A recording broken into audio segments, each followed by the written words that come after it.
Hello, everybody. Welcome back to Spiritual Growth Journeys. I am so excited to see you all again. I'm so excited to be here. I've been away from YouTube for a month or more. I was off of Facebook and other social medias for about 3 weeks, and off of here for at least a good month. And that is because I went on a sabbatical, went out of the country. And then since I've been back, I've been fighting a respiratory illness that I caught on the airplane coming back. This is like day 12, I guess, with my nasty cold. Was today the 25th week? Came back on the 14th. So I guess, yeah, I started coming down with it on the 14th. I started coming down with this. I got it on another plane on the 13th. And I've been battling it and then other health issues as well. Today was the first day I felt good enough. I'm still really congested. Listening to my voice here, I can hear I'm really congested still, but I'm good enough that I figured I can make a video. I had several days where I had no voice. I couldn't talk at all because either my throat was just raw or I was coughing just nonstop. It was just a disaster. So anyways, I am so happy to be back. How are you all doing wherever you are? I hope you're hanging in there with all the crazy things going on planet Earth. So today, this video is going to be quite informative and long. Hopefully I won't bore you to tears. It's going to be kind of a long video, but it's going to be a mixture of religious history in general, religion, esoterics, archaeology, art, architecture, travel, travel video, and spiritual stuff and paranormal stuff and supernatural stuff and extraterrestrial stuff. So it's going to be combined all of that because that was my experience on my sabbatical.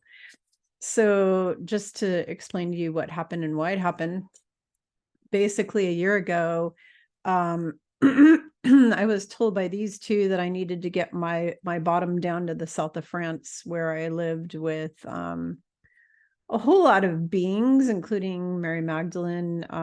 Back 2,000 years ago, I was with Yeshua and Mary Magdalene, which is how I was able to write my book, Walking with Yeshua and Mary Magdalene. And today I'm going to be covering a lot of stuff that's in the book.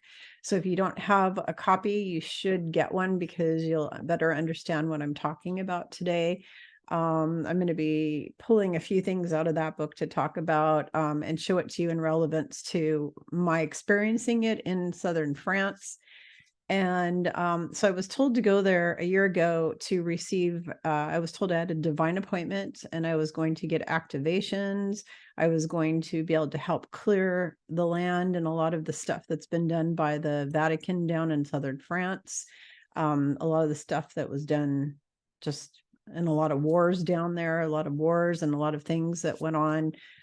Was able to clear, go down and do a lot of clearing. And just to connect with the energy of Mary Magdalene down in southern France, that divine feminine Christed energy, and Mother Mary, who was down there for a while as well, to connect with that and my past life, and also get back more memories because I have some of my memories, but I don't have all of them. I also wanted to get all the teachings that I'm supposed to be giving out to you really implemented within me. Because I'm going to be bringing back a lot of original Essene teachings, which you can read all about the Essenes in my book, Walking with Yeshua and Mary Magdalene, and the link is below in the description. And so I was told a year ago that I needed to do that. So I planned this trip. I took my daughter down to southern France. We flew into Marseille. In the south of France, my friend Katrine Friedrichs, who is an amazing light worker, artist, and healer. She uses her amazing, famous art to heal people and teach them spiritual concepts and paranormal and extraterrestrial concepts through her art. A lot of people learn a lot of stuff and receive healing through her art.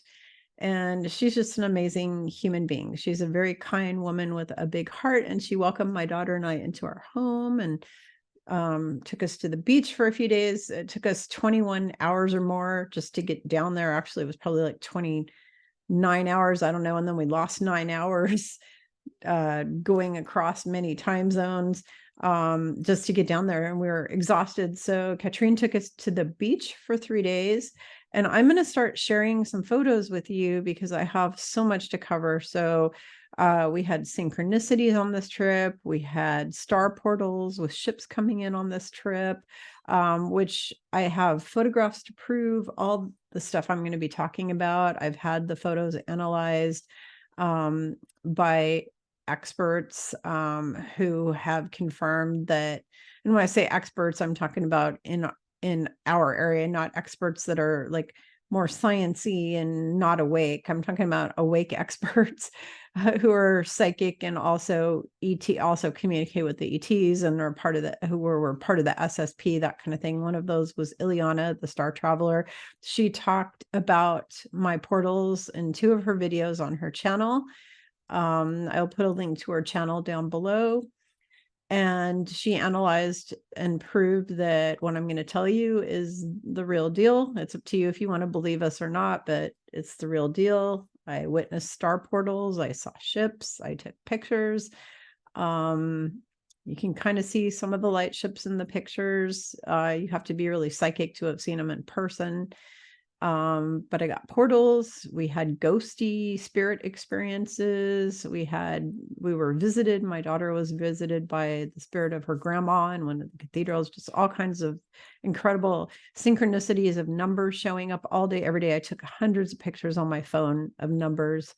Even in the elevator, it said number 333 on there. It was like call 333 for something. I mean, it was just incredible. So I'm going to go through these as quick as I can. And hopefully this won't be too long, but I'm going to teach you all a lot of cool stuff, and hopefully you'll want to go down to this area yourself and check it out. So here we go. I'm going to try to make this happen. So just so you all know, I just filmed this video already, and it was like 2 hours. I spent 2 hours, 30 minutes filming the same video. And it turns out the whole time I was sharing the pictures, they didn't show up in the video for whatever reason. So I'm trying this again one more time, and I'm praying and asking the angels to help me out here to make sure my photos show up on the screen. So here we go. We're trying this the second time. All right. So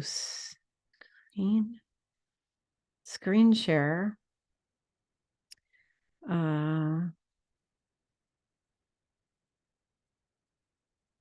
This is what it made me do last time.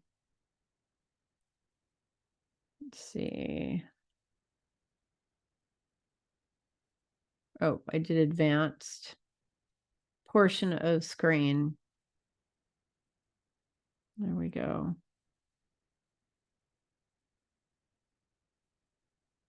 All right, here we go. Okay, so here we go. Hopefully this is in here. So I'm going to start at the beginning. I'm going to go down to the beginning of my trip to share these pictures. So we started off in Aix-en-Provence area at the beach near Saint-Tropez. It's called Royal Canadelle. This beach is unusual in that it has what looks like 24 karat gold flecks all throughout the sand and the water and in the rocks everywhere. It looks like there's gold everywhere. It's pretty incredible. The energy there is the highest vibrational frequency of any place I think I've ever been in my life, with the exception of Greece and Hawaii. Those are the only other 2 places I've ever been that had that high of a frequency. Just incredible high vibrational energy. So this is the beach there. Just kind of so you can see. I'm going to do this. There you go. Okay. What's the beach there? Whoops. Uh-oh. Sorry about that, guys. Let's see. I don't want those pictures in there. I'm going to try to get those out. Now my camera is probably going to sabotage this thing again because I got pictures of people in there that I took, me and other people. Okay, so let me try to find the portals. This is what I'm really going for, is the portal pictures. Portal pictures. Okay, there we go. This is a Starship plasma portal. This is not a rainbow. It's a plasma portal. I've seen them before. I've seen them over my house as well. This is where the light ships come in. So the 3D, there's two different kinds of ships. You've got your third density ships that the military have created. You have fourth density ships that the bad guy ETs have created that come from fourth density, the Greys and the Reptilians. And those are very tangible looking, you know, they look like a silver triangle, or they look like a big white, you know, silver ship. They're very you know, tangible looking, actual, an item that you can like see it and all that. Okay, so that's not the kind of ships that go through this portal. Those ships would be obliterated in this portal. This is a light ship portal. It would be used by Arcturians, Andromedans, Syrians, higher level Pleiadians. It would be people that are like 6, 7, 8, 9 density, because you have to be really, really high density, love consciousness and higher to make it through this kind of a light portal, and you'd be in a light ship. So light ships are the ones where they can blend it in with the sky and you can just kind of see an outline, or it'll look like it's in the clouds, it'll hide in the clouds, or sometimes they look like colors and they, you know, and that type of thing. It's but it's made out of light and sound. It's totally different animal than, ooh, getting kind of warm here, totally different animal than your regular starships that you see from the secret space and military industrial complex people on Earth here, you know, that they reverse engineered, or the bad guy, the Greys and the Draco, totally different. So this is the portal again. It's in the center of the screen this time. And then there you can see the plasma. You can actually see the plasma. You can see like a circular, you can actually see like a circular thing there coming out of it. That's because a ship is actually just coming through there right at the time that we took the photo. And that portal, by the way, this is how you know it's not a rainbow. Rainbows stay for a few minutes. I get rainbows at my house like all the time, all year long. They move around, they change color, they disappear after a few minutes. You know, they're only there for a little bit of time and they disappear. This particular portal was in the same place in the sky every day, all day long. It would kind of shift and change a little, but it was always show up in the exact same place every day. It's like, come on, a rainbow doesn't show up in the same place every day. You have to use a brain and think for yourself to figure this stuff out. But it's not possible for a rainbow to show up, be the same size, same shape, same color, same look every day, all day long, and never move. Okay, so we photographed it from different like viewpoints, like from farther away, from one side of it, from the other side of it, you know, but it's in the same spot. So these are chemtrails. So I got to tell you, they're still praying. Anybody who says white hats are in charge, they're lying. My saying that I tell everybody is, you'll know white hats are in charge when all the chemtrails disappear off the planet and the sky is just clear all the time. As long as there are no such things as good chemtrails, there is no such thing. I don't care what anyone says. A chemtrail is a chemtrail and there's nothing good about it.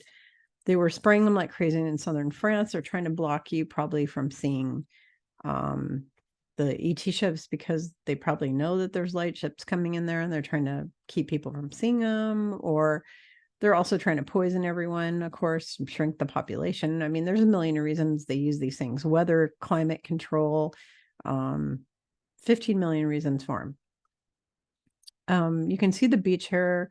The vibration there is just so high. It's just magical. Can't even begin to tell you how magical it is in this place. Just amazing. All right. So the whole time we were on this trip, the numbers kept popping up for me, mostly the Christed number, which is 33 and 333. I took hundreds of pictures of that. It just kept showing up everywhere. 111, 555. We had so many synchronicities on this trip. We went back and we stayed at my friend Katrine house. That's her dog in there. We stayed at her house, and we toured around Aix-en-Provence a little bit. She drove us around. She's an amazing hostess. She's just a beautiful human being. I'm really grateful for her friendship. the biggest place she took us to, which I had to go to, and I really wanted actually to go, was I wanted to go to the cave that Mary Magdalene lived in. Or they call her Marie Madeleine in France.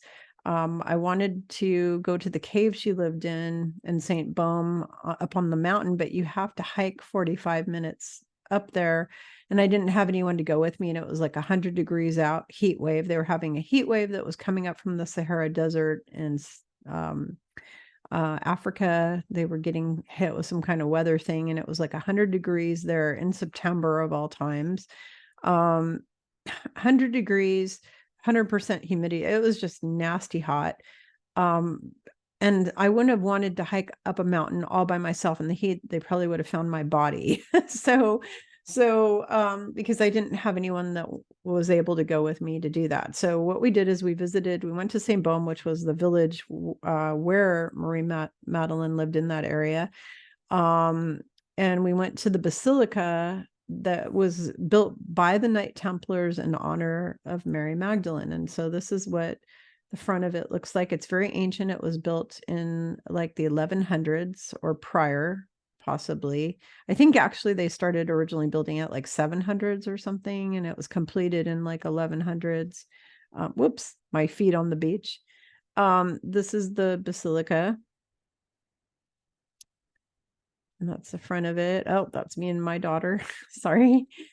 Having a glass of wine outside the basilica. They wouldn't let us in the basilica. So we went this one day to go to the basilica, and they had a wedding or something going on in there, and they wouldn't let us in. And so we went and had a glass of wine instead, and we went back another day.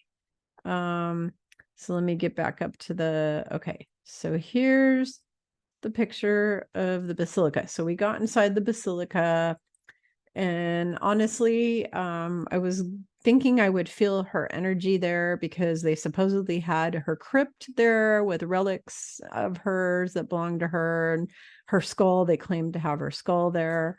And so I thought, okay, well, I'll know if it is because I'll be able to connect with the energy. I'll feel the energy. Instead, what I found out is inside the basilica. So the Knight Templars who originally built that thing were dedicated and devoted to Mary Magdalene. They loved her. And when that place was originally built, it was full of lots of love and light and good energy devoted to Mary Magdalene. At some point, the Vatican corrupted this cathedral, and there was very dark energy in there. My daughter could feel it. I could feel it. We could see it. There was light energy in there too. There was a mix of light and dark, kind of 50-50. I'd say it was 50% light, 50% dark. And as a result of that, I actually had an archangel who joined me to place protection around me. And you're going to see pictures of that in a minute. I had protection around me the whole time. I don't even know how to explain all this to you. Hopefully I'll get there and I'll be able to explain it to you. But basically, I was protected while I was in this church because otherwise the energy of it might have made me really sick. So this is the inside of the basilica devoted to Marie Madeleine, Mary Magdalene. And this is writing by the Knights Templar. The Knight Templars wrote this stuff on here on this wall. Basically, there's actually stuff throughout the entire inside of this basilica written by the Knight Templars and their, how they wrote back then, and in their language and in their symbols. They used a lot of symbols. They were very religious and they were very devoted to Yeshua and Mary Magdalene. So this is down in the crypt. This is a statue of her, and these are people put this stuff here in her honor. There's a little picture drawing of her. The people in southern France, everywhere we went, are uber spiritual, very spiritual people, very Catholic, but also very spiritual. There are healing crystal shops everywhere where they had healing crystal jewelry, and at the marketplace in Sarlat, which is a village I'll show you later on. They even had a guy that went to Peru and brought back all kinds of shamanic crystals and things. I mean, the people everywhere were just super spiritual. There were a lot of different spiritual shops and metaphysical kind of shops, and they're really into dragons and all that kind of medieval kind of stuff there. So the Vatican claims that these are her relics and that they are here, I'll show you the relics actually. So that's part of the crypt. She's down there, and then there's some saint that's they claim is buried there. That's actually a Knight Templar's cross. I'm missing stuff. What am I missing? Let me go up. Oh, there it is. Okay. So if you read my book, Walking with Yeshua and Mary Magdalene, you're going to find out a lot of stuff about all these things, like the fact that the original cross was taken and perverted and corrupted by the Vatican and churches that came after that. The original cross was the four-sided Templar cross was the original cross. It was I'm wearing it around my neck. It's a perfectly four-sided cross like this one I got in Greece. And it represents spreading Christianity to the east, west, north, and south. And that's what the original cross was supposed to be. The Essenes also wore, and Yeshua too, wore ankhs, the ankh, which is the symbol of eternal life. They wore those. And so that's really important to note. But the first cross was an equal-sided cross. It didn't look like the short little bar with the big long thing. That's a corrupted version. Once I found that out, I actually stopped wearing them because I have a cross collection in my house. I've got tons of crosses everywhere. I've got tons of cross necklaces of all varieties. And once I found out that that one was no good, I stopped wearing it. I got myself this original cross that was handmade in Greece. And I want to get the one from Languedoc I want to get the Cathar cross, but I was having a hard time finding a nice one there that wasn't millions of dollars. A good one. It's really expensive. Okay, so what you are looking at here in this picture, this is supposedly relics of Mary Magdalene behind bars and her skull. They claim that's her skull. It's a lie. It's not her skull. So if you read in my book, I talk about what happened to Yeshua's body. Just like that Shroud of Turin, I talk about that. That's a bunch of bull crap, by the way. It doesn't belong to Yeshua. It actually belongs to his uncle, Joseph of Arimathea, who looked a lot like him. That's who the Shroud of Turin belongs to. It was stolen from Glastonbury, UK, where him and Mother Mary were buried. It was stolen by a monk and taken to Turin, Italy, where they found it. But it wasn't Yeshua. It was taken from Glastonbury, and it was actually Joseph of Arimathea, his uncle. And so Mary Magdalene's skull, if you read about, I talk about Yeshua's body, that it was turned to dust by the angels and stuff, turned him to dust because they live in the past, present, and future. They could see that 2,000 years later, the Cabal was going to have time travel and remote viewing and all that kind of stuff, equipment, and that they were going to get from bad ETs, and they knew they'd be able to get his DNA and clone him and make the Antichrist and blah, blah, blah, blah, blah, blah, blah. So his remains, anything left of him was turned to dust. It was moved several times though before that happened. His family moved his body a bunch of times so that they couldn't get him. And then it was turned to dust. So it's the same thing that happened to her, because I felt like nothing of her in this place at all. I felt none of her energy. And I mean, this is somebody who I'm connected to. I feel her energy around me all the time. I know what she feels like. Her energy is not in this tomb at all. And so I asked, okay, what's going on here? And they said, well, you know what happened to him with him being disappeared, so they couldn't get him. Well, they did the same thing to her. So you can't find her remnants anywhere because they've been uncreated. No, just kidding. They haven't been uncreated, but they were taken care of so that nobody could get a hold of her actual remnants. And this is just a really good marketing scam for the Catholic Church to make a ton of money. Or maybe they really believe it's her. You know, there's one of two things going on. Either it's a scam or they really believe it's her for some reason, but it's not her. So I just want to point that out. Now, what you are looking at right now, this is actually Archangel Ariel showing up on camera. So I've had pictures drawn of what I look like in my angel form. Angels do not look at all like humans. So they show up looking like a human so that you won't get upset or scared or freaked out. But they actually look like the being in this picture. There's 6 wings, and then there's a face in the middle with a helmet.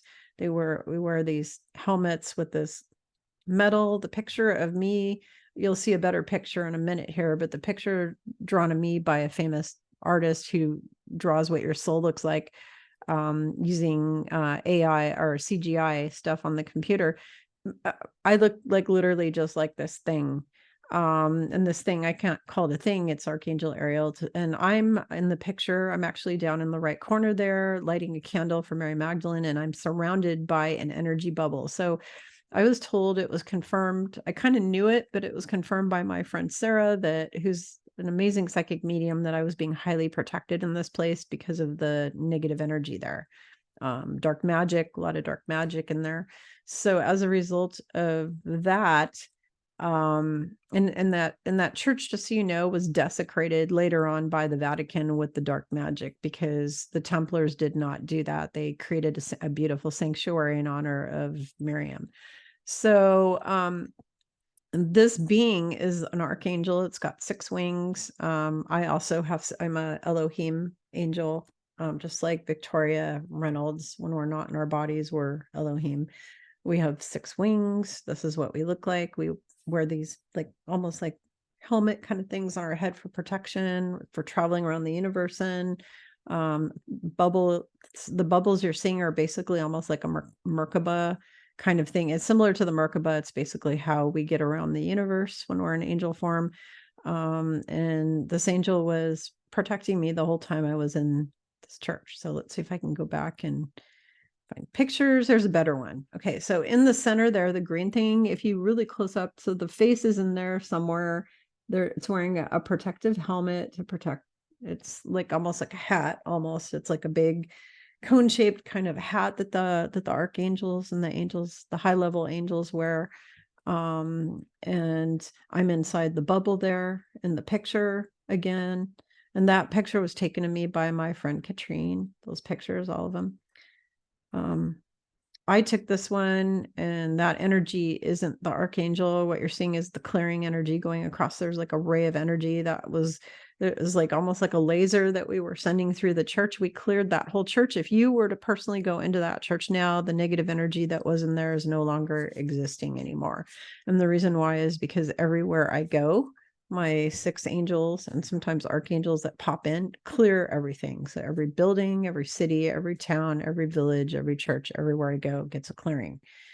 And the reason it gets a clearing is because when I'm not in my body, that's what I'm doing. But also the reason they get a clearing is because I am about as hyper, super duper empathic as you can get. So if I go into a building and there's demons in there, or there's entities, or there's archons, or there's ghosts or ETs or anything bad, or just humans, negative, icky energy from humans that are grieving or humans that are sick, or on and on and on, it can make me really sick. So what happens is my 6 angels will go into every place that I'm going to go into. They go in and they bubble me up with protection, and then they clear.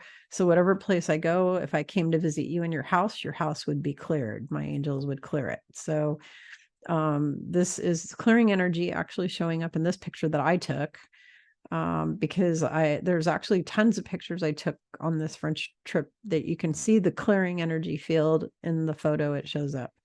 So another picture of the archangel, his little face is in the middle, a really big face, because these guys are like 20 feet tall. I mean, they're just huge. This guy was like, I don't know. Isn't he beautiful? These archangels are so gorgeous. They're just stunningly gorgeous, beautiful, beautiful, beautiful, beautiful.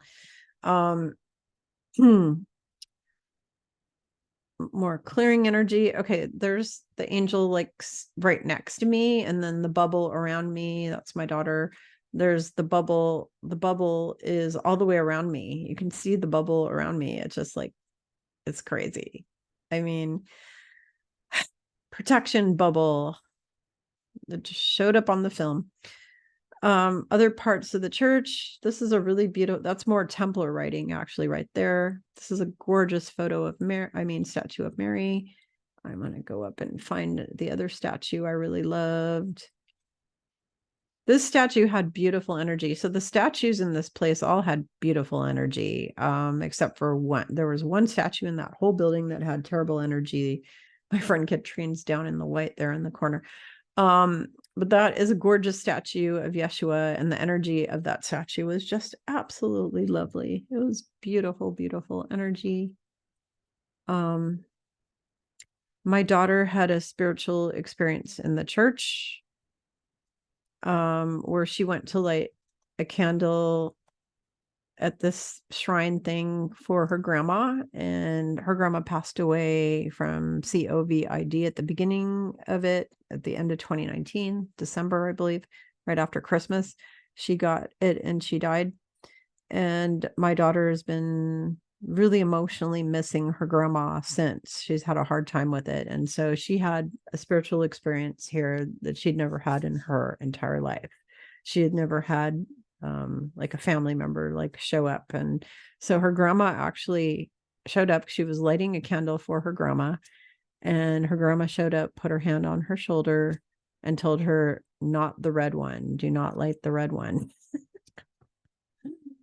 So my daughter broke down crying. It was a pretty emotional experience. And now she knows that her grandma's in a way better place and that she's in spirit form and everything's good. So that was such a good experience for her to have, because she was able to kind of feel her grandma and hear her grandma again, and just awesome. Awesome.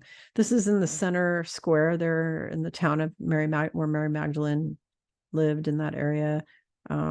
It does not have negative energy. All of you guys will look at it and go, "Ooh, that's a Masonic blah blah blah," whatever. Yeah, no, it was built a long time ago by the Templars and stuff, and it actually has very good energy. Everything in this village actually had good energy, with the exception of parts of the inside of that cathedral, until I cleared it with my team. Whoops. Let me get out of these pictures. Took a picture of a product that we had bought down in France that was really good, and I wanted to get it when I got back home, so I took a picture of it. Okay, so I'm going to show you this picture. Okay, so before I explain to you what happened with this, I've got to tell you what happened. So we took a train to Carcassonne, which is in Languedoc area. Carcassonne was a huge area for the Cathars. If you read my book, Walking with Yeshua and Mary Magdalene, I cover all about what happened to the Cathars. The Vatican actually went in what's called the Albigensian Crusade, and they murdered almost 1 million women and children, mostly, and men. All the Cathars, they murdered them. Why? Because the Cathars practiced a mixture of kind of the Essene stuff and Gnostic Christianity and Zoroastrianism and all that. Really, it was really similar to the Essenes. They were very similar to the Essenes. And they lived in communities where everybody took care of each other. They were very spiritual people. They revered Mary Magdalene. They were protecting the bloodline of Christ, the Holy Grail. The Holy Grail was, Mary Magdalene and the bloodline of Christ. So my daughter is actually pointing to this is actually the Cathar cross. It's all over the carpet in our hotel room. So let me tell you this wonderful story. First of all, I kept getting the 3. Our train even was delayed by 3 hours. We were stuck sitting on a train for 3 hours. That was an interesting experience. Luckily, it was air conditioned, and we were in, because it was 100 degrees out, and in the train, there's air running. It was not working that great, but there was some. And we were sitting in the business class of the train, so that was good. But we took a train to Carcassonne, and when we got to Carcassonne and we checked into our hotel room, they assigned us hotel room number 33. I was getting 33s and 333 the whole time I was on this trip, because that's my communication number with Yeshua and Miriam. That's kind of how they communicate with me. It's just letting me know we're here again. So they put us in room 33. And I took a picture on my phone of the time when we entered the hotel room, because it was exactly at 7:33. Okay, 7 like heaven, and then 33. Then there's Templar crosses, or what they call, Cathar crosses. That's the Cathar cross from Languedoc region, all over the floor, because it's a chateau. My daughter fell in love with this. We both fell in love with Carcassonne. It's literally Disney on steroids for adults. It's an ancient walled medieval village. I will show you pictures of it. It'll just blow your mind, but it's surrounded by a castle and ramparts. It was built in 1100s and prior. It was very old. And it was very magical to be there, and we loved it. I would move there in a heartbeat. It was just incredible. So let me go out. This is the castle, part of the castle at night. This is the castle during the day. My daughter walking into the castle. So this is Carcassonne. Her jaw dropped when the cab driver drove up to the walled city that we stayed inside of. I'm going to show you the pictures of what the walled city really looks like from the outside. Come on, open. There we go. So that's what Carcassonne. So Carcassonne itself, there's an actual city that's outside of this. Is the medieval, what's called the city of Carcassonne, the medieval city. And this was the ancient city that had been there. Actually, it's been there since Roman times. It's Carcassonne area dates back to Roman days and prior. And we stayed in a hotel inside the middle of this thing. And then if you go outside of there, there's just the regular city of Carcassonne. And that was beautiful too. I mean, beautiful cobblestone streets and buildings built in the 1600s that were just gorgeous. The architecture was amazing everywhere we went in France. That's just a view from the castle when we were up there. Let's see if I can find some other stuff.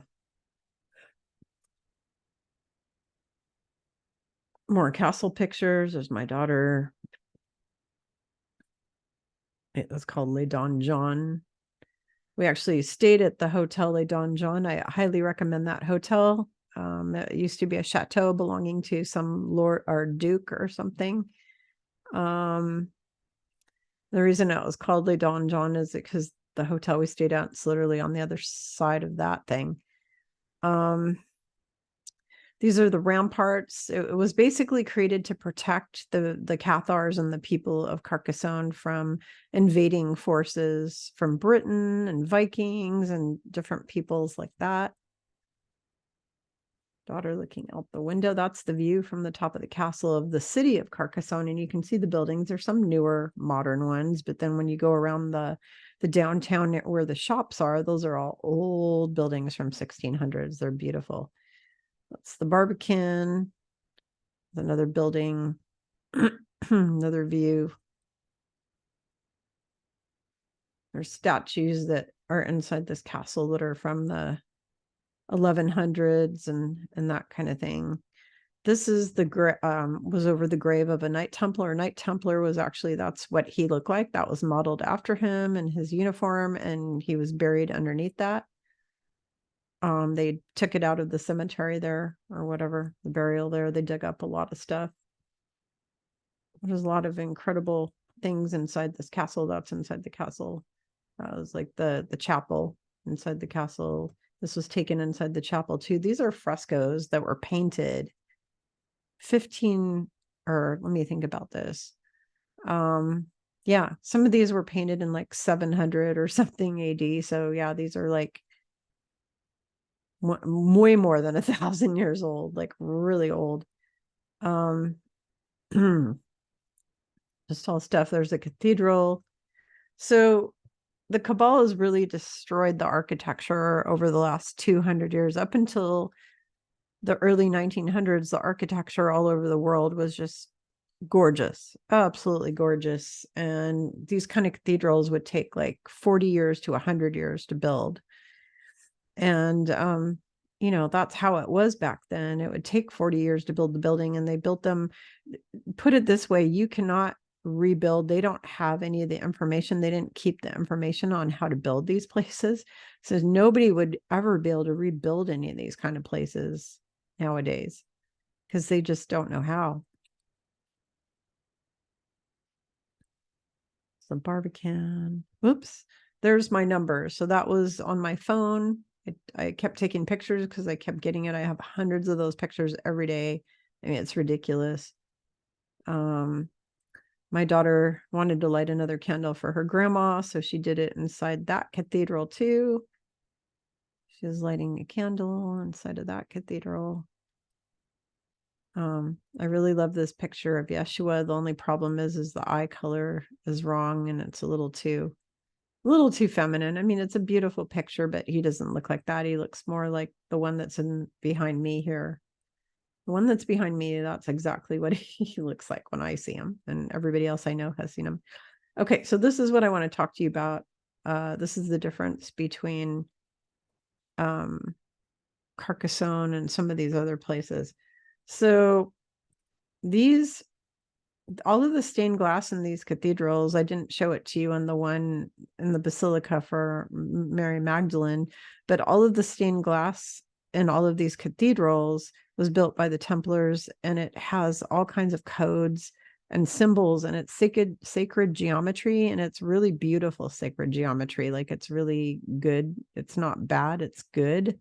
It hasn't been corrupted, and it's just beautiful healing sacred geometry, and the colors are healing too. And then they have storylines mixed in about Christ and different saints in these stained glass windows, but there's tons of sacred geometry because that's the way the Templars built these beautiful stained glass windows. And actually, I'm going to go back down to the Cathedral of Mary Magdalene to see if I can find the stained glass in there to share with you. Let's see. It's got all the, well, maybe not. Did I not take pictures? That's weird. Okay, well, that's all right. Maybe it was the one in Sarlat, which was also built by the Templars. That has all of the stuff I wanted to show you. So, all right. So this was my view from my hotel room in Sarlat, Canada. So the next place we went to was Sarlat, Canada. Oh, and when we were in Carcassonne, the hotel, the night manager, his wife is a light worker and a hypnotherapist, and he was 100% awake. Most of the people I met in France were awake and knew about everything going on the planet. I would say a huge percent of them are not jabbed. And a lot of French people get phony jab certificates because a huge percentage of the French people refuse to take the jab. There's a lot of people, they lie in the media and say, oh yeah, they all took the jab, or most of them took the jab, but they're lying. Most of the French people are unjabbed. And they get phony certificates that make them look like they're jabbed so they could travel. This is Sarlat, Canada. This was just the view out of from my hotel that I stayed in. Sarlat, Canada is a medieval preserved town. It's one of the only completely medieval preserved towns in France and in Europe. That it's in the it wasn't all bombed out by the Germans because the French resistance liberated it. There's actually a memorial in the square there in honor of the people who liberated this area from the Nazis. And it's a fully intact medieval village. I found out about it 25 years ago or more from watching Rick Steves travel in Europe shows on PBS, and I fell in love and on the TV, and I was like, someday I'm going to go there. And so I just fulfilled my bucket list. We went there. This is located in what's called the Périgord Noir Dordogne region of France. It's very close to Spain. It's just a couple hours away from Barcelona, Spain. And this area is very ancient. People have lived there in caves for 100,000 years. We got to go through old paleo caves where people did art 50,000 years ago. They found their art and their tools all over the walls. I was not able to take photos because it's illegal to take photos of the art because it destroys it with the flash. But we went 3 stories under the ground into these caves with stalactites and stalagmites and even columns that were joined, both of them. Just incredible. Too bad I wasn't able to take pictures. The buildings in Sarlat were incredible. Let's see, let me go back. Okay, so I cleared Sarlat. This is the clearing. So this rainbow energy that you're seeing, that's not the sun. The sun was nowhere around this area where I was. It wasn't like in the sky over my head or anything like that. This is actually clearing energy, and Ileana the Star Traveler confirmed that that was clearing energy, and that's because everywhere I go, everything gets cleared, and it was showing up on film like crazy for me, the clearing energy. So this is what clearing energy looks like, and that is what follows me everywhere I walk on planet Earth. So there you have it. I was clearing the village of Sarlat. This is their famous, their world renowned for the Saturday market. They have the hugest collection of foie gras, which is duck pate or goose pate or whatever it is. I think it's goose liver pate. And sausages, these special kind of sausages. They have the largest amount of booths selling special foie gras of anywhere in the whole world. And it's famous in this region because of the type of grains and stuff that they feed the gooses to make their livers and everything really tasty, to make them really tasty. And everything they eat there is duck, duck, duck. Everywhere you go, you're eating duck. You can't escape it. It's just like duck here, duck there, duck everywhere. It's just a big part of their culture and the food. It's not a suitable place to go if you're a vegan. They don't have a ton of vegan selections. It's mostly fish, shellfish, duck, goose, beef, some pork. It was really hard to find chicken there. They don't do a lot of chicken or turkey for some reason. They do a lot of ham and pork and beef and duck. That's their thing.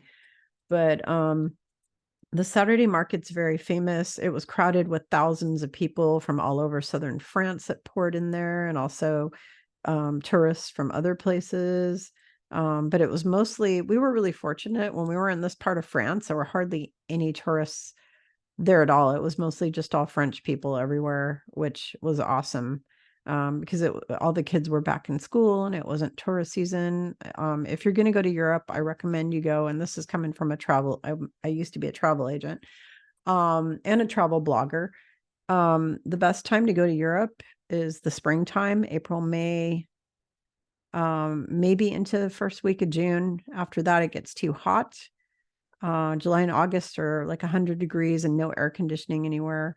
And then they happen to have this heat wave in September.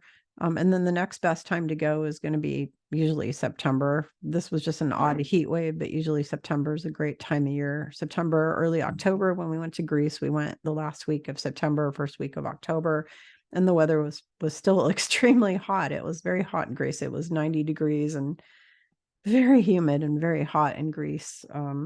They've been having a lot of heat waves, and we know this is all, it's not natural to have heat waves in October. It's global warming caused by, global warming's real, but it's induced by humans with DARPA, HARP, whatever the heck they're using. It's caused by the cabal. They're the ones creating the global warming. It's not cow farts. Cow farts do not create global warming.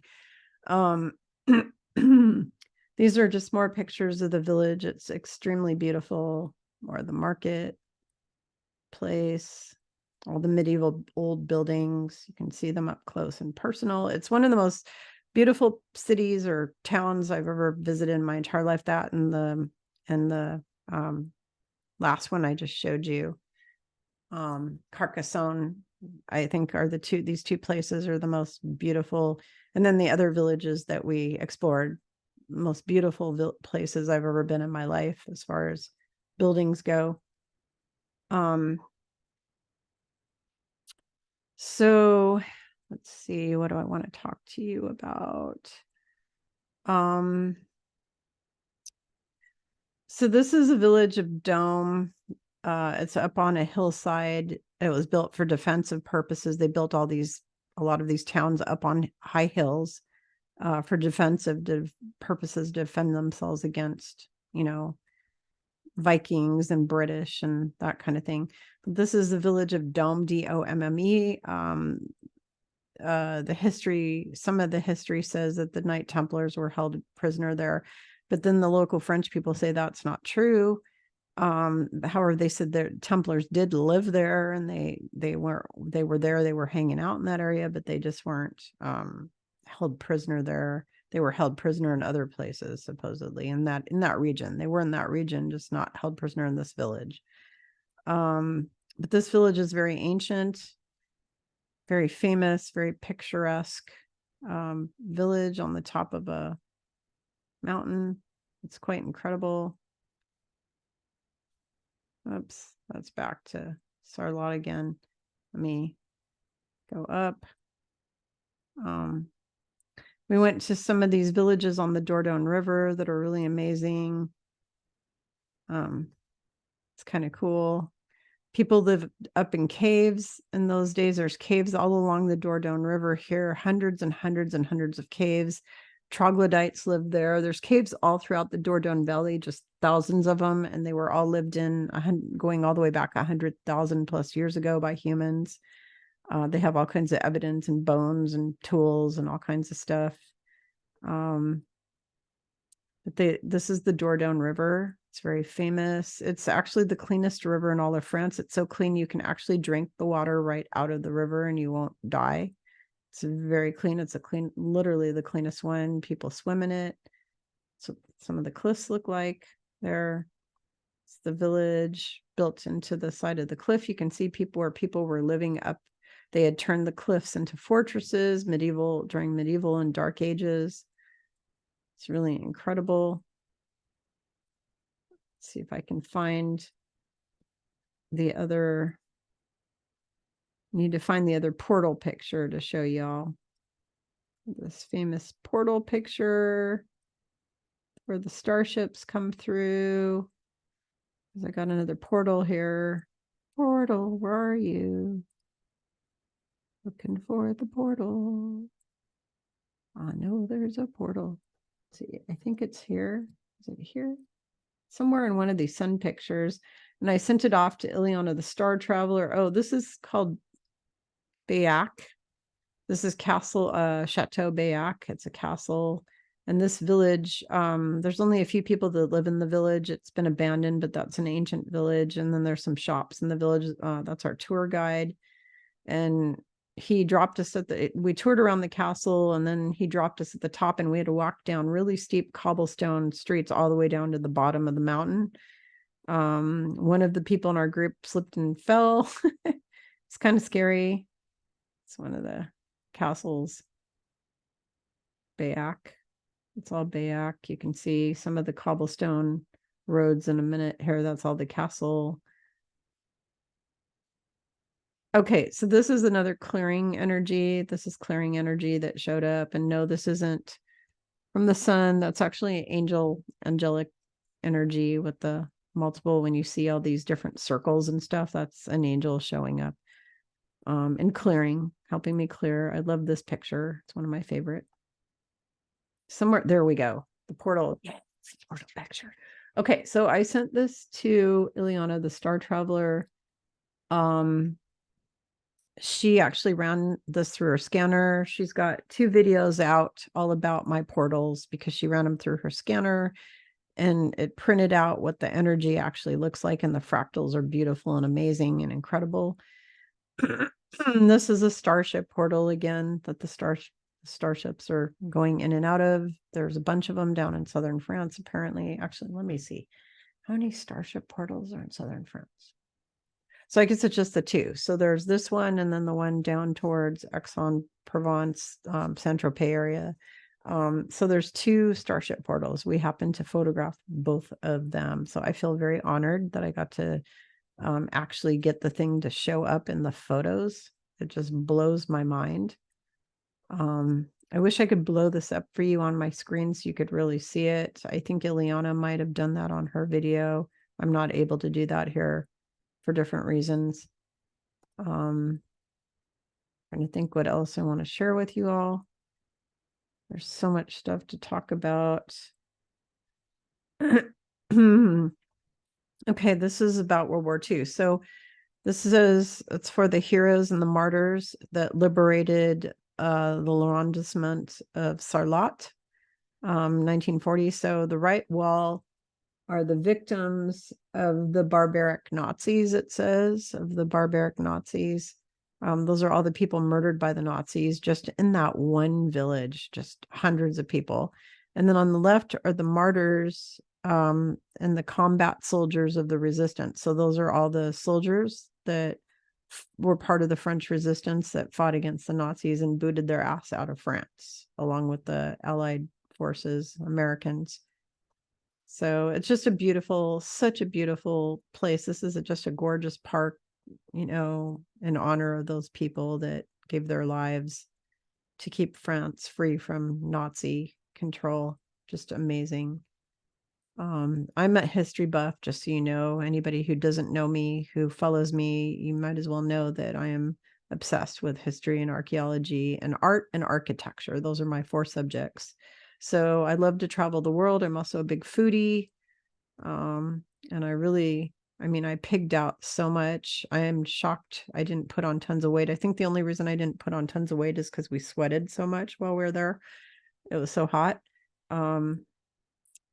Because otherwise I would have put on like 5 million pounds. These are just some beautiful buildings in Sarlat.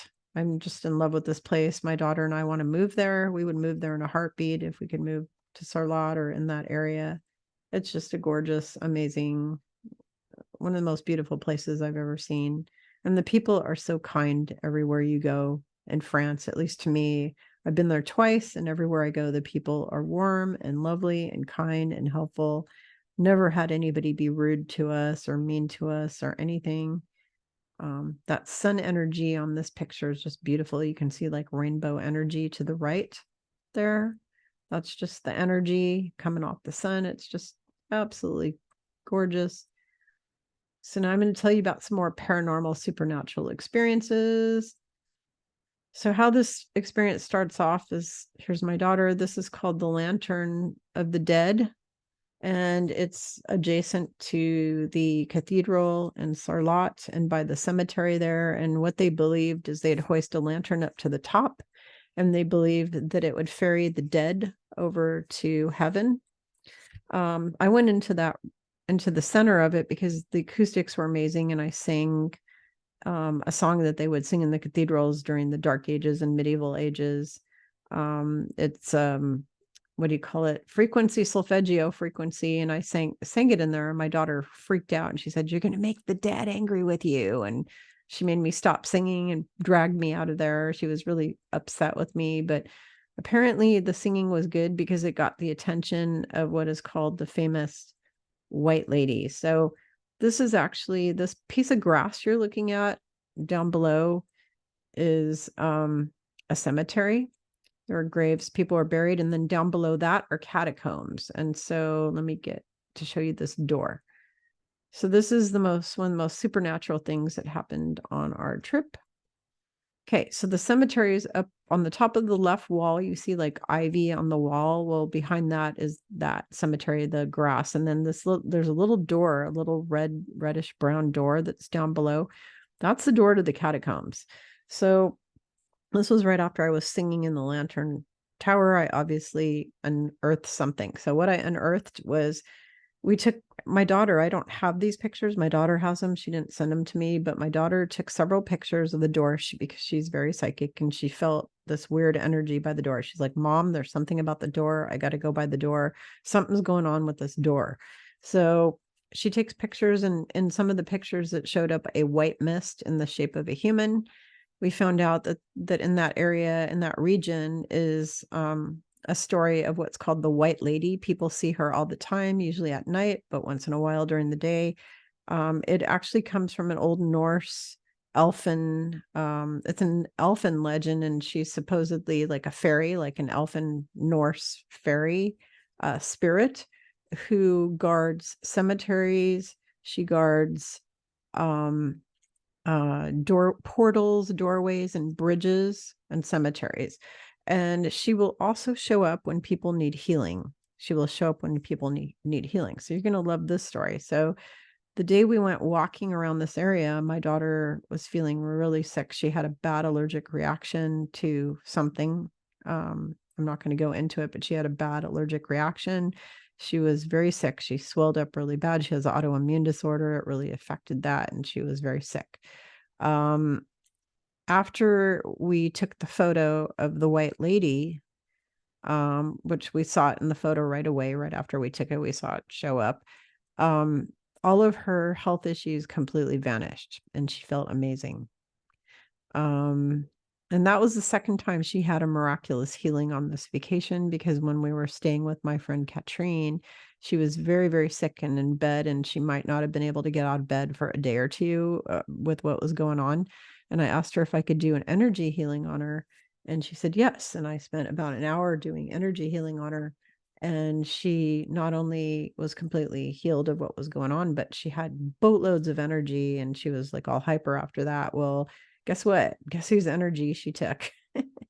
So I spent the next 3 days extremely exhausted, because I basically, when I energy healed her, I transferred all my energy to her. I gave it to her. I didn't mean to do that. It's just the way it worked out. But I gave her my energy. So I know I'm an extremely talented healer. If any of you guys want healing, I've got healing appointments. You can contact me through my website. I do sound healing. I do I don't do the distance Reiki kind of stuff. That's not what I do, but I do sound. I will do that energy healing on you if you're here in person with me, and I can put my hands on you. I will do hands-on. I do the kind of healing Yeshua did. So I'm going to put my hands on you if I do that. But over the distance, I can do sound healing, and I can do humble healing. Humble healing is, I was certified through Jenny Lee's humble healing program, and that is to clear all your traumas from your body, mind, and spirit, from all your past lives, from all your ancestry. It clears away all your trauma. And I have all kinds of lovely testimonials from people who've received healing from that. I also do chakra balancing healing. And then I also teach energy healing workshops. I have a pre-recorded energy healing and a sound healing workshop that you can do. So lots of healing. So if you need healing, contact me through my website, spiritualgrowthjourneys.com. This is crosses marking the old cemetery. It's an ancient cemetery. It's been there since like 700. I think it's 700. It might have even, I think they actually said that the church beginnings even went back to 300 or something, or 400 AD. It's very, very old. So that's the door down in the right corner. That is the door, the portal where the entity was. There's an entity, they call her the White Lady, but French people see her all the time. They have all kinds of photos online, and lots of French people, lots of stories of people seeing her, people getting miraculously healed, just all kinds of stuff. So that's more paranormal stuff that happened. I had experiences in 2 of the cathedrals where I just broke down crying. Let's see if I can find one. So this was Saint Teresa of Lisieux. They had a section dedicated to her. Lisieux, France is about a 6-hour drive from where we were. She was my mother-in-law's favorite saint. I have a little statue of her actually on my in my office here somewhere around here. I have a little statue of her. She's one of my favorite saints. You can research her, Saint Teresa of Lisieux. They called her the little flower. When she died, everything smelled like roses. And even years later, they dug her back up, and she still looked the same. She hadn't been corrupted, and everything smelled like roses. And supposedly the whole village or town smelled like roses when she passed. But anyways, I had this little breakdown experience where I saw this shrine to her with this statue, this beautiful statue of her, and just started bawling my eyes out. And that was interesting. And I had a similar experience with the statue of Mother Mary at one of the other cathedrals that we visited. Just incredible. I want to see if I can find that other stained glass I wanted to show you all.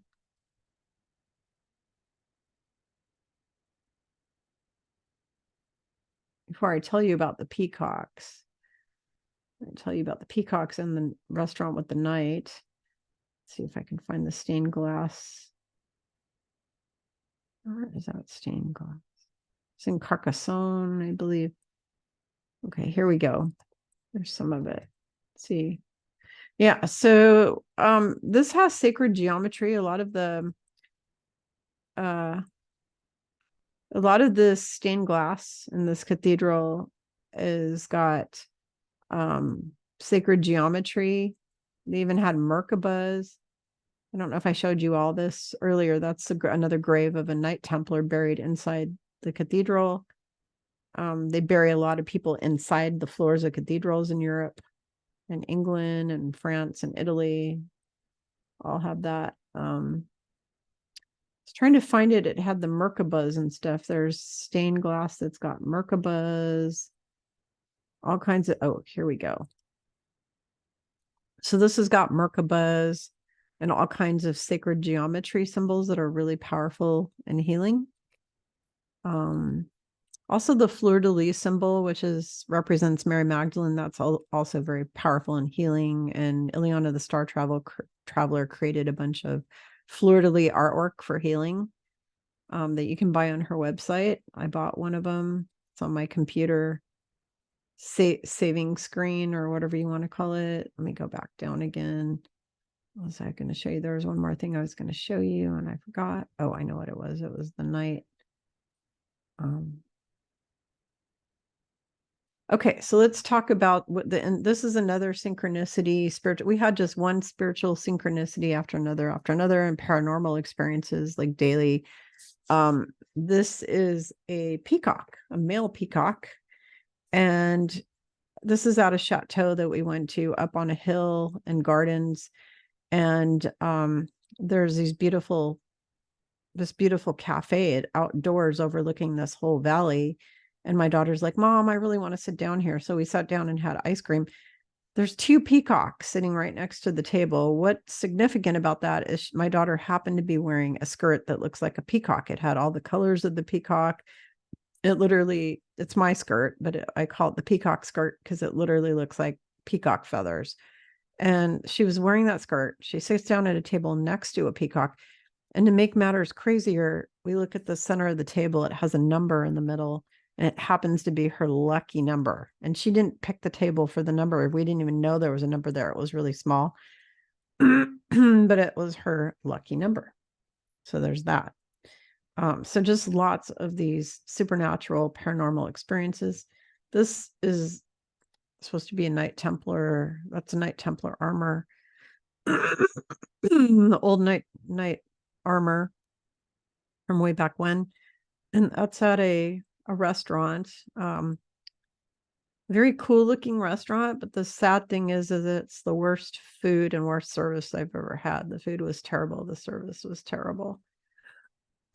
More things in Carcassonne. Sorry, guys. I'm getting over a cold and feeling kind of crappy. Okay, another experience. So these are pictures. Went into the Musée d'Orsay in Paris on the way back. We only had a couple hours in Paris, so we went to a museum. These are just beautiful angelic pictures by an artist who does all these beautiful heavenly angelic paintings. That's Yeshua holding people, angels in the gardens. That's a statue out in Paris. There's one. There's an angel. Where's the? But it was there. There was a Yeshua painting somewhere in there.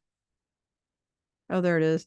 There's a painting of Yeshua sitting in a garden of Gethsemane or somewhere, and there's naked people all around him. It's both men and women, and I don't understand why this artist depicted naked people around Yeshua, but that is what they did. And then you got a knight down there. It almost looks like a female knight. I think that's actually Joan of Arc or something in that painting. There were a lot of paintings of Joan of Arc. Okay, so this is something I want to talk about, another synchronicity, really cool thing. So this is some religious lesson for y'all. This is Archangel Michael statue that's inside the Musée d'Orsay in Paris. Right after we went there, we went to dinner, and our waiter was just a lovely, wonderful man. And it turned out he was Muslim. He was Muslim or Islamic, whatever you want to call it. Very kind, wonderful guy. And I'm wearing an Archangel Michael pendant, and I get a lot of attention from that thing because it's got wings on it and it's just really beautiful. So he's like, what are you wearing? That's really lovely. What is that you're wearing? And I'm like, it's an Archangel Michael pendant. And he goes, oh, Mikhail. And I'm like, yeah, Archangel Michael, why? Do you know him? And he's like, yeah, he's in my religion too. We didn't know at the time that he was Muslim because, but he's like, oh, it's in my religion too. And I'm thinking, what does he mean, my religion too? So then he takes out his cell phone and he shows us in the Islamic and the Muslim tradition, Archangel Michael. And so they apparently revere and love and know Archangel Michael too. In that religion, it's interesting how much stuff Muhammad took from both Judaism and Christianity and added into when he created Islam. He had studied Judaism and Christianity, and he kind of took little bits out of those religions and made up his own. But some of the things that are kind of cool, like Archangel Michael, stayed in there, which is good. It's good that the Muslim people know Archangel Michael, because that's important, because Michael's important. So just wanted to share that. Trying to think if there's something else in here. I don't know. I really like this one with the angel flying with the boy. I'm yawning because it's 11:11. Oh my God, my computer says 11:11. There you go. Another times. I get time synchronicities all day. I get 111 today. I was getting 111, 444. I got reissued something and the account number is 444. I can't even believe it. It's just like 444 everywhere, 111. Now it's 11:11 right now. It's like, wow, it's 11:11 at night. Okay, let's see. Is there anything else I want to tell you about? I think that's good. I got a bunch of activations when I was in the, let's see, I'm going to stop sharing. Where does it let me stop sharing? Oops.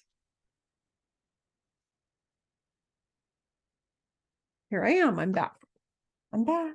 I'm back. I'm back. I'm back. I hope this time all this recorded. I'm going to be really bummed if I go to play this back and find out none of the stuff I was sharing recorded, and then I'm going to probably cry because I spent 2.5 hours on the last one and none of it recorded.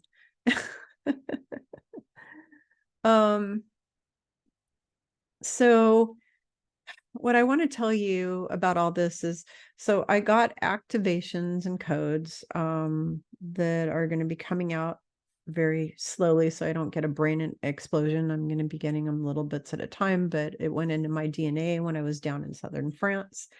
I highly recommend you all go down there to connect with the Mary Magdalene energies. I want to return and go up the mountain, but I don't want to go by myself, so I'm going to go with friends at some point. I've had people say, I want to go with you when you go there. My problem with taking people I don't know on a vacation or trip is it doesn't end well for me. I led a group when I was a travel agent. I took a group of people to Italy, and I didn't know any of the people in there except for I knew one person on through social media. I knew her through social media, a couple others through social media. And then one of the people I knew because she was my kid's school nurse in elementary school, and I knew her. We weren't like really friends or anything. I just knew her. She was an acquaintance. But I went with this group. It did not end well. It was, I'm not even going to go into it. It was a nightmare fiasco. And whenever I've traveled with strangers and not my family and not my friends, my close friends, it's been very bad. So I'm not going to, I mean, it's one thing. I'm having my women's retreat in Lake Coeur d'Alene, Idaho, in May. So any of you women who want to go on a healing retreat and spend 3 days with me, or 3 to 4 days with me and my BFF, Reverend Sarah Nash, and my other friend, Rosemary, if you want to come and learn from us, we're all healers and spiritual teachers and psychic media. Sarah's a psychic medium, and you can get readings from them, and we're going to have amazing healing classes and workshops we're going to be doing for 3 days for you all, and activities, fun activities and empowerment activities. And it's basically a women's self-care and spiritual retreat. I will have the link in the description for that. It's May 16th through the 19th or 20th. You have an option to stay one extra day if you want, for some fun. But it's realistically all day long on the 17th and 18th, and adjourning on halfway through the 19th.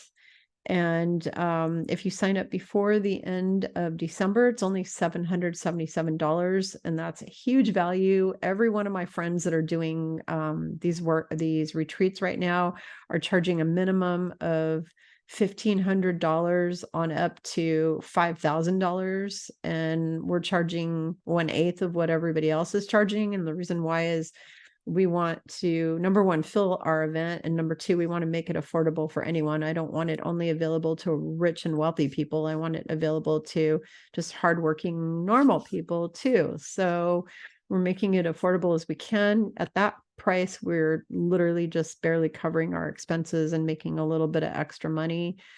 And it's just going to be a lot of fun. But that's the only way I'm going to be hanging out with people who I don't know, would be at a retreat, in a retreat situation. If I'm going on like a vacation kind of thing, especially traveling across the world like that, I am not going to travel across the world with strangers again. I've just had such bad experiences. I'll go with my friends, with people I've known for a while, who are not going to hate on me and criticize me and judge me every 5 seconds and just be weird, and rude, just be rude and disrespectful. Because the people I was with the last time this happened were extremely rude and disrespectful and just vile people in general. So I'm just not going to do that again. So, but I do want to go back to France again with a group of friends, and go up the mountain to Miriam's cave. The massage therapist that worked on me, who was a light worker, said that the energy in the cave was off the charts, and she had a huge spiritual breakdown there, where she was crying and she got activated with codes, and the energy was incredible because even though, they pretend they have her relics in the church, her energy, I guess, is really hardcore in that cave. It's in the cave, and that's because she lived in the cave. She was there, and apparently she was there when she died too. She died in the cave. So her energy is really strong in that cave, and people come there to pay tribute to her. For 2,000 years, people have been going there to pay tribute to her. So I would definitely want to go back and go to the cave. I'm really bummed that I wasn't able to go there the last time. But I cannot tell you how much I love the southern part of France. And if I had a ton of money, I would go buy a second vacation home or something there and just go hang out there half of the year every year, because it's just incredible. I'd have to win a lottery or something first. Or there'd have to be your Nasara Jasara, whatever you want to call that stuff. I don't know, quantum, whatever. But yeah, just madly in love with southern France, the people, the food, the beautiful medieval buildings, the fact that 70% of the land in that Dordogne area is forest. It's just thick, beautiful forest. And then a huge percent of it is non-GMO organic farms and food. All the food we ate the whole time we were there was non-GMO organic. I felt so healthy the whole time I was in France. I had zero digestive problems, zero stomach problems. And when I'm in America and I eat food, I have stomach problems pretty much every day. Then I go to France or I go to Greece or I go to Italy and I eat all the non-GMO organic food that they have there, and I feel amazing and healthy and wonderful. So if I could move there for at least part of the year, I would do it. Maybe someday. But anyways, that's about it for this time.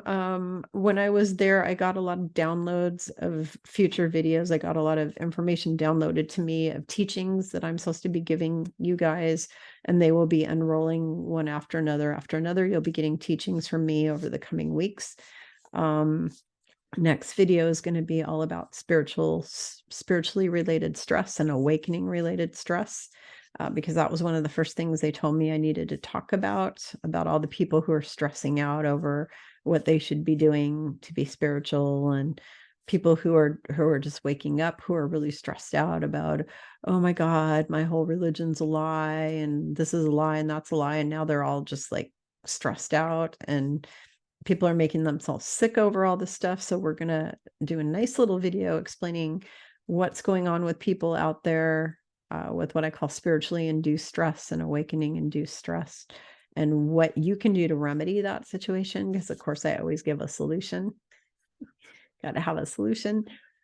So that's what we'll do in the next video. Thank you all for joining me on this journey, this spiritual journey on planet Earth, and being here with me as the army of the light to take our planet back. Thank you all. I love you all so much. And I missed you when I was away, and I'm glad I'm back again doing this work some more. And if you need a private session, you want a soul reading, or you need healing, or you need just counseling for your life, your business, anything, you know, I do life coaching and business coaching and all that kind of stuff too. If you need any help, just contact me, spiritualgrowthjourneys.com website. And my assistant will send you information for, you know, how to do that. And thank you all, and enjoy your rest of your evening or day wherever you are on planet Earth.